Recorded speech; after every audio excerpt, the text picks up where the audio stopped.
Welcome to the Epic TV Surf Report. If you've been following along at all lately, you've seen that Twitter has become a pretty big part of my life. Hashtag loser. I mean an integral part of this show in the last few weeks. So one of the brilliant minds back at EpicTV HQ in Chamonix thought it might be a smart idea to do a piece based solely on surf tweets. And since the mind in question also has a say on my pay rate, here we go for the first edition of Tweets of the Week. Hashtag I love my boss. I'm not very new media savvy, so it's been a steep learning curve. As Kooks McGee said early on in my Twitter career, addressing complex issues 140 characters at a time is a pain in the ass. I guess I got the hang of things pretty quickly though. With only a handful of tweets under my belt, Peter Perfect called me the son of God and likened me to Mr. Perfect Sr. Jesus, you're like my dad.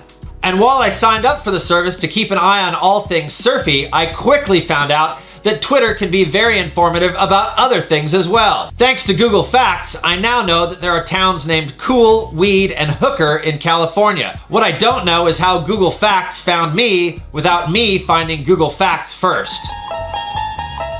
Luckily, the mega swell that hit Tahiti took my mind off of Big Brother watching me and focused my attention back on more important things like Twitter, tweeting, and surfers who tweet. I don't know if this picture of Kalani Chapman at Teahupo, shot and tweeted by Zach Noyle, was actually taken during the mega swell, but the timing's right, and as the saying goes, never let the facts get in the way of a good story. Maybe it was the creative genius of Zach's photo or the cosmic energy of the session of the century that inspired Kooks McGee to come up with a little dictum of his own. A good swell is like a good orgy. Everyone gets to pull in. At about the same time, the world's best big wave barrel riders were pulling into the froth fest of a lifetime in Tahiti, some surf grunt from Apocalypse Now was getting his ass handed to him by a storm swell named Charlie. Surf and Destroy wrote, "Big, windy, and messy today. Paddled out, got my clock cleaned, retreated with tail between legs. Hashtag woof." Of course, big, windy, and messy with clock cleaning closeouts sounded a lot like conditions at the hashtag Billabong Rio Pro this year. This led to a plethora of comments about plenty of touchy subjects that @ASP doesn't like to talk about. Things like dream tour venues and the quality of webcast announcing, which Toy Factory surfboard shaper Lee Bartlett summed up so well in this tweet. "I think Joe Turpel should pick tour venues. Loads of super duper tubes and oakley dokley peaks."